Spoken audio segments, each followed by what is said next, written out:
like I would be if we were really practicing a downward dog, I would want you to really just focus in more. You can bring them back more as long as you don't feel slippery. Your feet. Oh. Yeah.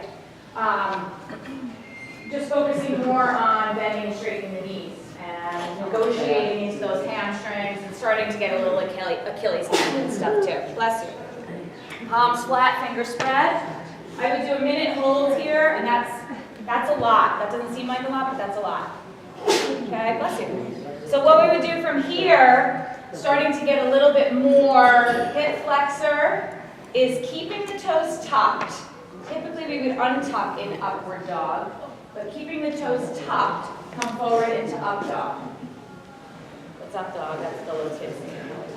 Okay, good. So you can see if we really pelvic tilt while you're here, how it gets a little bit more hip flexion, right? So you don't hold this, and let me just say, this is not often taught, if it's hurting your back, that means your hands are way too far forward. It seems counterintuitive, bring them back, make yourself a little hammock, and it should feel a lot better, doesn't it? This kills, this is supportive. So what you're gonna do here is you're gonna go up dog, down dog, 1 to 2 minutes. Inhale up dog, exhale down dog, 1 to 2 minutes. So as you can see, a little timer, good to have. Other than your phone, so you're not distracted. I definitely think I'm like on a watch list now because I'm on Amazon ordering timers like every month because my athletes sabotage them because they hate them. I drop them and break them and I'm constantly ordering them and I know someone's going to knock at my door one day. What are you doing with all those timers? So palms flat, fingers spread, and finish each pose. Right? Finish each pose. But you feel the difference because you probably have done up dog a lot or with the toes untucked. But you feel how it really digs in there when they're tucked. What do you mean to keep them like this? Yes. So go into your up dog. Go forward. Yeah, stay like that. So usually upward dog is here. Well, that's not that normal. Okay. Up dog. But for rehabilitation purposes. Good. Okay, on your bellies. That's enough of that crap. Sorry. You did? Email me. All right, you're going to come onto your forearms. Sphinx pose. Now you're going to tuck the tailbone under and engage the glutes a little bit. Like you were little watching TV again, right? Only it's 10 times harder than it used to be. Right? So technically, grab opposite elbow, wrap the fingers around. That's shoulders width apart, just like we do that. This is shoulders width apart. And then palms flat, parallel forearms. If that hurts your back initially, because we're really trying to engage here, tuck and get here, get those hip flexors. So if that hurts, you can make your hands a little, or your elbows a little wider until you're able to be directly under shoulders width. It's super easy for you. Shoulders width, parallel, press your palms flat, and straighten your arms here. Yep. And you could even, we do this for 2 minutes as well. So sometimes people are like, I want to work now, I should have done that. So you don't, you know, you go down again, whatever. You play around with it until one day you can stay. I even like to hold the front of my mat and just push up so I can really relax and not worry about sliding or anything like that. But you always want to come out of this slow, it's a long hold, and even slower back into a child's pose. So yay, if you can. Knees are bad, child's pose might not work. So you're going to come onto your hands and knees wide, big toes touch. Got to ease the back when you're in these little back bends. Good. And I know you guys want to stay there a little bit, but you're not. So onto your hands and knees.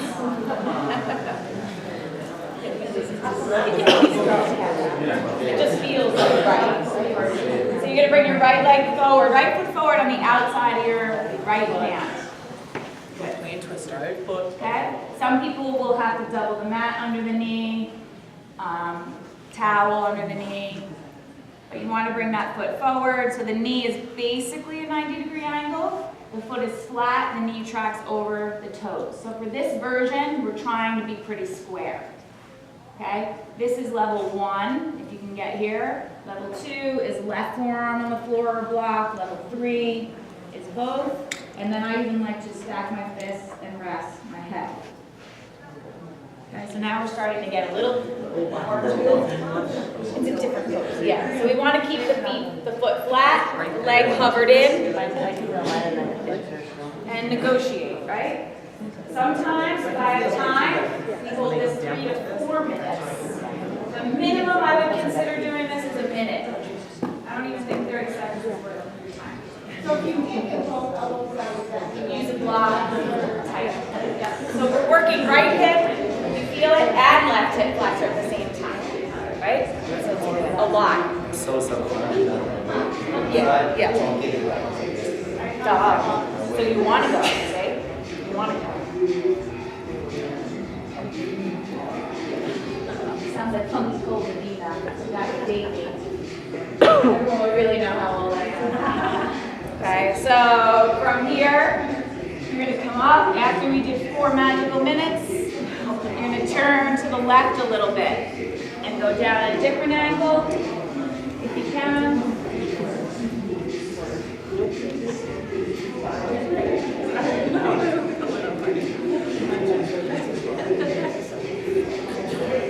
And then come on up, 4 magical TV minutes. So the other variation that feels really good is keeping that right heel down, turn the foot out 45 degrees, knee tracks over 45, and then go back down into lizard. For a lot of you, it's going to be easier now to go down. No? Actually, it's not. I can't. It's actually harder to square. Either way, I'm going with that. Right? The blocks are My hamstrings on my right side. That's what's cool.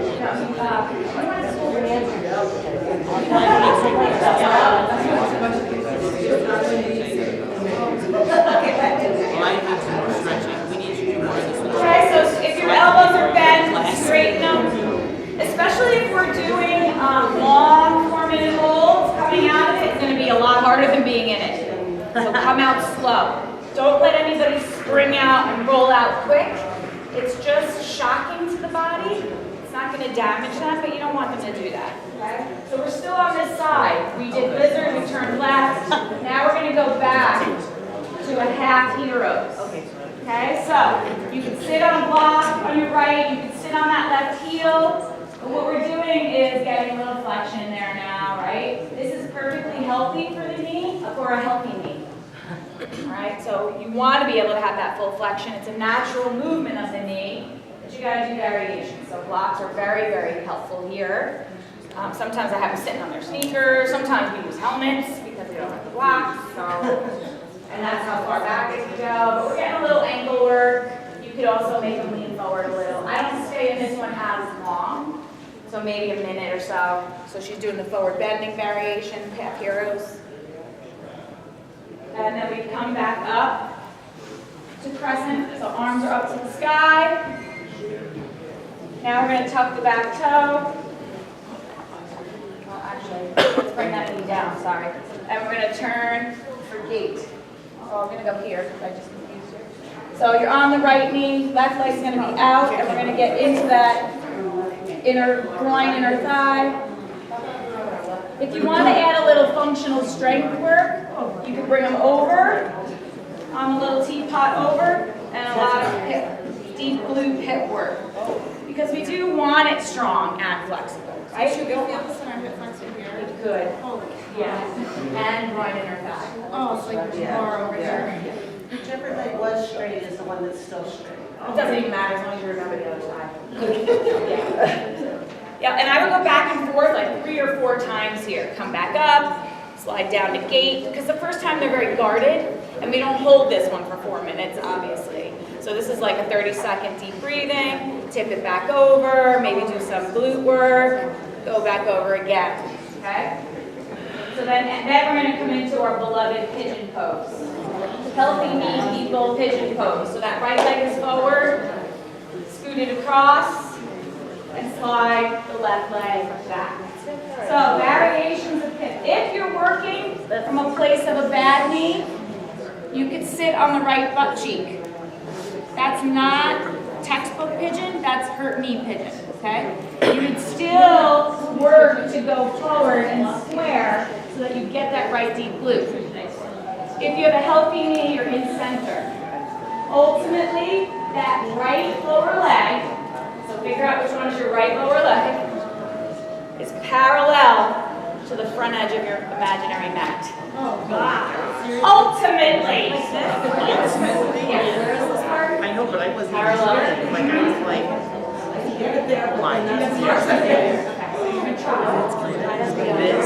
should be parallel to the bend. So literally like this.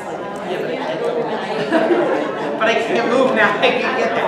Now I gotta pull it back. Go ahead. Good side. Pigeon pose, all I want to do. Yeah, it's supposed to be. But that's, it's neither here nor there where it's supposed to be. Neither here nor there. As long as you're breathing and feeling the glute, you're doing it. I don't care where it is. Some of your athletes are going to have that left foot under, close to that left thigh. Right foot close to the left thigh. Some of your athletes. So wherever. And this changes daily because it should be mentioned. And this has a lot to do with knee injuries, believe it or not, that they're associated with trauma, fear, stress, and anxiety in your life. Because when you are holding and harboring trauma, stress, fear, and anxiety, your hips are tighter.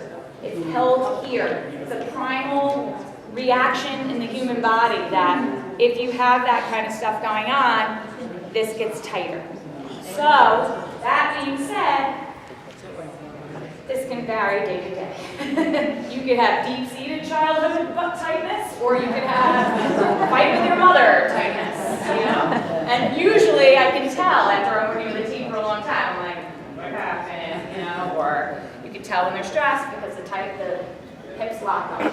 The other thing that should be mentioned when you're stretching hips is you want to make a conscious effort. That's why I hold it long. And that's why I focus on breathing while we're there, counting breaths and mindfulness techniques, because the temporomandibular joint here is directly related to the hip joint. So if you're clamping down, or you're mad, or you're trying to grind through something, you're not going to open your hips properly. So you want to get them to relax. Did you ever watch the Olympics and see those runners, and they're just like, TM joint. right? You got to relax it here. And I happen to think that that's the inception of that stupid Lamaze breathing. That has nothing to do with birthing your child, let me tell you. I did 3 naturals, so that has nothing to do with it. I think it's about relaxing the jaw so that hips and everything is better. Okay, so from here, if you're good, did your mother ever tell you that? If you're good, you would go into double pigeon. Not many athletes like it or can do it if you don't have a lot of blocks around. So double pigeon would be tip it over, you bring the back leg around. Some people call it log stacking, because the lower leg is stacked. So you got to tread lightly with this one. It's more important to stay in pigeon longer than to be able to do double pigeon, but someday, right? Someday, and then eventually it's good. Human organ. Right? Okay?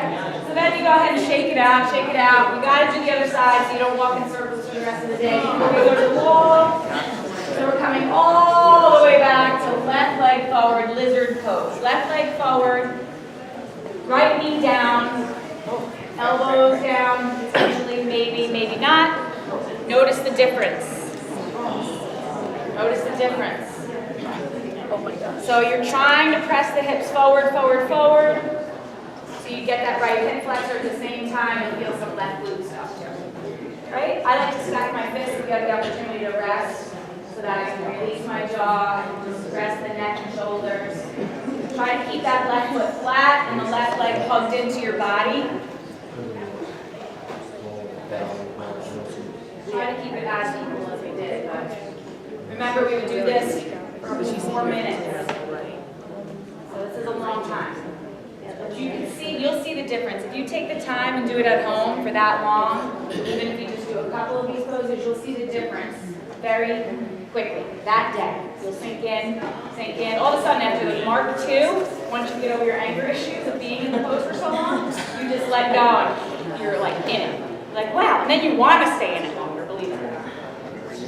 Okay, so now we're going to come up on the hand straight. You're going to turn to the right. Remember, you're going to go on the angle to the right a little bit. So you keep the knee bent, not gate yet. You're going to keep the knee bent. Yep. It's basically the same thing. Yep, you're just going to go out to the right. I turn out. I don't know, is there a name for it? Yeah, I think it's just a variation. Yeah.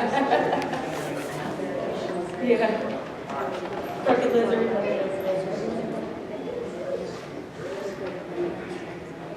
Okay, come back to center. And you're going to go back to half heroes. So bending the right knee, sit back on your foot. Okay. Yep. And just notice the hamstring.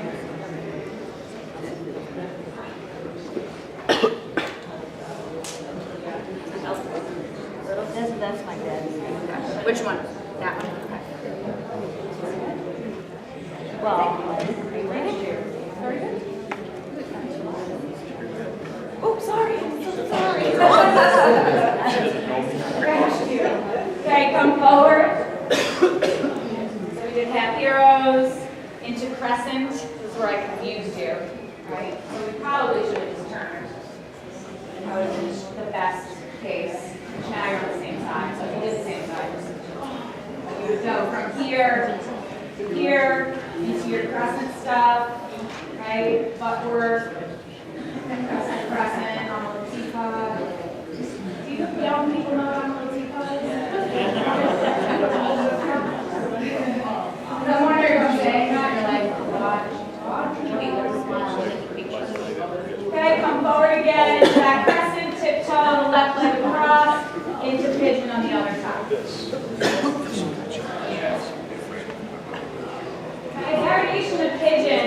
My athletes just like to plop down, but you can stay upright too, and you'll notice you feel it deeper in the hip flexor if you're upright. It's a little tiring, but then you can stay there a little and then go down. Good. So notice the difference. I know, so I feel. Move myself in some pose that I can.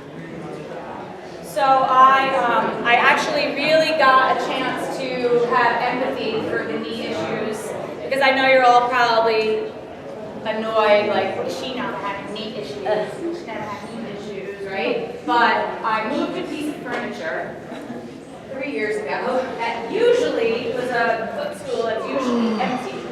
And someone thought they would store stuff in it, so I moved it, misjudged, did that, and tore my meniscus. So while that was a drag, I actually got to learn a lot. And you can see my pigeon now. I never had surgery or anything done to it. I just kept working the hips, working the hips. Some days was good, some days I could do it, some days I couldn't. But now I'm in a full pigeon, leg parallel to the front of my mat. You just have to stay in the process, and you might have to work a little bit more on the wall. Which, let's burn through this so we can get to the wall. So coming upright, sit on your left butt cheek, and you have the opportunity to maybe do double pigeon on the other side. But I can even see. Okay, so the people that have issues with the knees, okay, some of this stuff is going to, you didn't hear me in the beginning, so some of this stuff's going to be hard if you already have issues with the knees. This was pretty much a healthy knee preventative routine. This is going to be, if you're rehabbing or regen day, you have heavy, dead cement legs, we're going to take the whole series to the wall. Okay, so if you can, as quickly and quietly as you can, maybe move some of the chairs away and find a spot on the wall.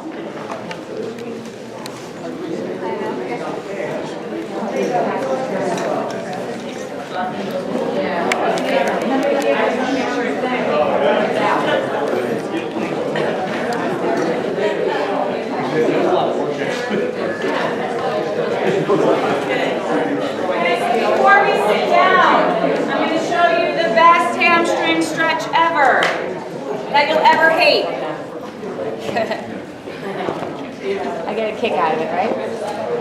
Sometimes I know it's difficult to find wall space, but we do this on the chain link fence out in the field this time.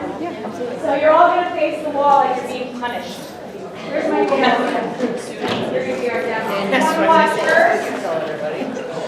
She's going to demo first, so she's a little more flexible, so don't get all bummed out. All right. Now, she's probably going to be, remember, hips width apart, parallel, okay? So the floor is there to keep your feet in alignment so we get the hamstrings perfectly. The wall is here to support you. Gravity's going to take you over. So unlike being in the standing forward bend in the middle of the room that we did before, where you have to worry about closing your eyes, maybe tipping over, you don't have to worry about that here because you got the wall, okay? You're going to hate it, I promise you that. But it's the only way to make significant progress, I promise you that, okay? Bend the knees a little bit. You're tracking the knees over the foot, right, straight ahead. So you're going to bring your head around just so you don't doink it on the wall, and you're going to rest your chest and belly like a rag doll on your knees. So you're going to rest your chest and belly on very bent knees, okay? Now you're going to lean up against the wall. So, I'm such a bull here. So, if your heels come up, your feet are too far away. Move your feet closer to the wall. In a perfect world, you would be, so guys, you're going to have to imagine, you would be pretty much bra strap. Your bra strap should come up against the wall. Okay? Gravity is going to take you down. Wall supports you. Feet are square. Some people like to bring the hands up, play around with it. You don't have to. If you want to assist somebody here, you don't go in gentle because it's weird. You go in hard on the sits bones, in a lunge,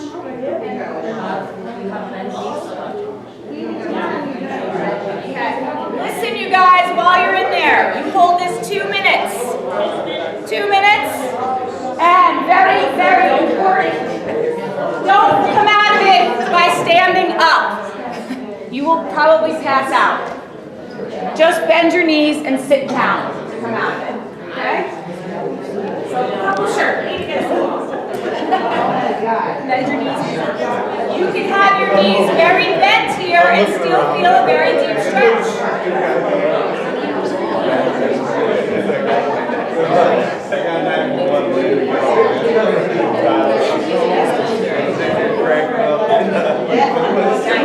You love hate it, right? All right, back it slowly. Nobody's going to black out. Nobody's going to pass out.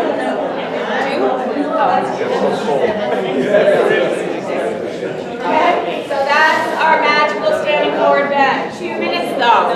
You will get jackhammering in the legs. It will be very hard, but make them stay there. Talk through it, talk yourself through it. And as you probably saw, your knees do not have to be straight in order to feel a stretch, right? I was doing it with one of my nicks, so his legs are probably that long. And I was like this, pushing him, and coach opens the door and he's like, I don't want to know. I'm like, as long as you're keeping my player healthy, I don't want to know. So now you get to lie down again. Okay, we're going to do heavy legs on the wall. So you're going to bring your butt all the way up against the wall, legs straight up. If you have cement legs, heavy legs, dead legs, and you need fresh legs quick, this is how you do it. So this is a pose of lymph. This is a pose of lymph drainage. All right, quiet, guys. Can anybody? Yeah. Thank you. It's my dream in life. That's my bucket list. Okay, so if you have very tight hamstrings, you might even feel a hamstring stretch here. But your back is supported, it's not rounded. The least case scenario, your butt should be all the way up and legs straight, right? You don't really want your athlete to have a bent knee here. That's really, really tight. Okay, you can stay here till the toes tingle. You can take a look at leg length, see if there's a leg length disparity. That would be like a tightness in the hip. Yeah, cool. Yeah. So we don't have room, but I would do this for about 2 minutes, and then I would take a straddle. So we don't have room to do straddle unless you know the people next to you and you don't mind touching them. You can do a straddle. So now we're getting, least case scenario, hamstring, lymph drainage, and groin inner thigh, right? So hold it there a little bit. So just a little talk about, I'm sure you guys all know, but why you get those dead cement legs after you play. It's an accumulation of lymph in the legs, right? So lymph is blind-ended in the toes and the fingers, unlike the blood, your blood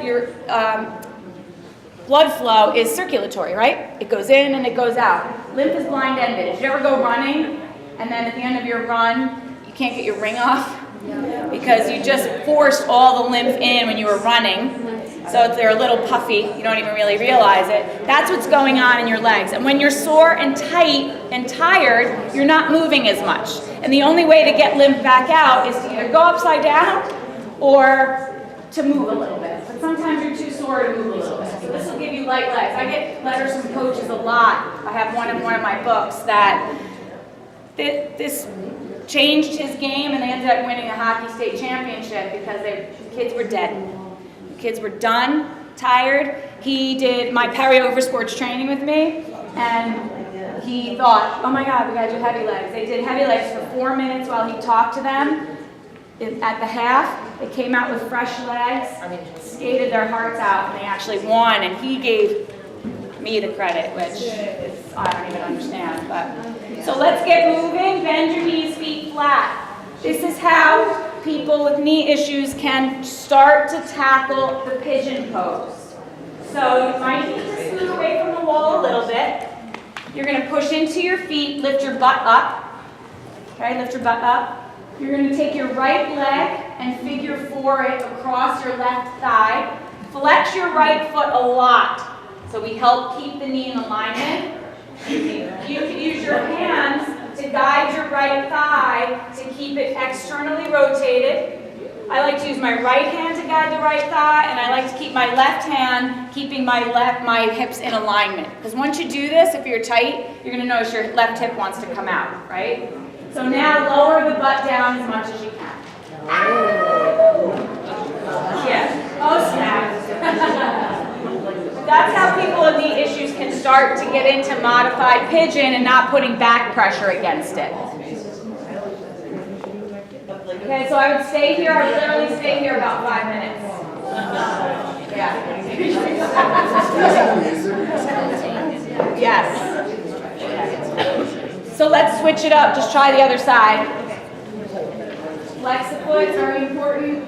Keep the knee in alignment. Right hip stays in. Externally rotate that left thigh and lower your butt down. The more flexible you are, the closer your butt can be to the wall. The more tight you are, the more you're going to want to scoot away from the wall. Okay? Should this be painful in your back? In your back? Yeah. If you're tight in your hamstrings, it might be pulling your pelvis and you feel some back stuff, but it should be pretty cool. Maybe you're like,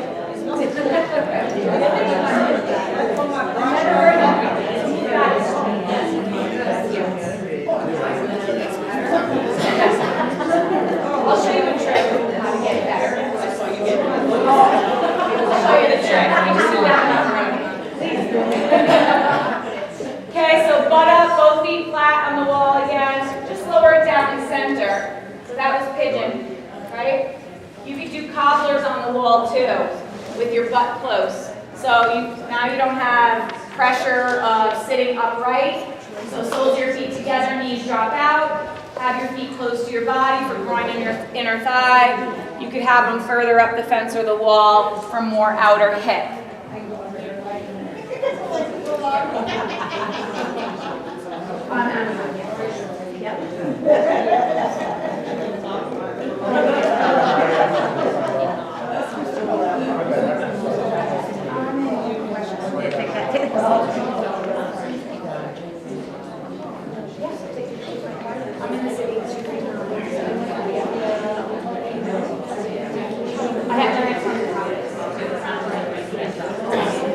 Okay, so last one, you can come out of your cobblers, legs straight. And I always do heavy leg lighten up the legs so that you can get deeper into these stretches. This is a little bit of a challenge. So this is next level. You might not be able to do it, but you would do happy cow legs. Where's Danza?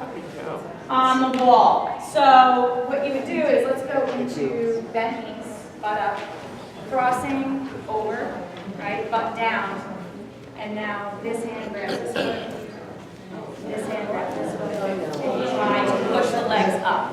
Yes, I told you, this is next level. Cross tight. Left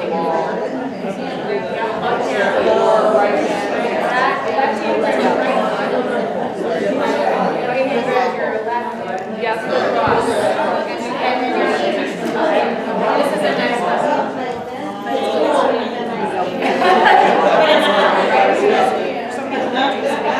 Yes, too much pressure.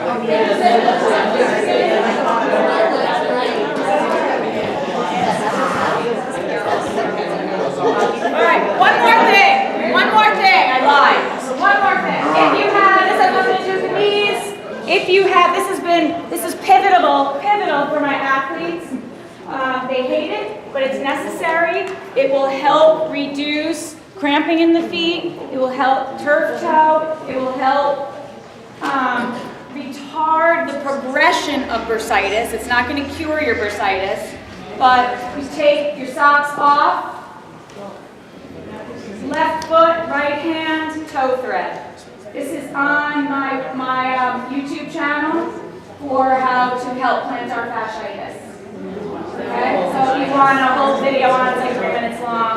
2 minutes every day. Do not skip a toe, and you want the base of the fingers all the way up to the base of the toe. It's a little harder than it looks, but 2 minutes on each side. Can you turn around and do it again?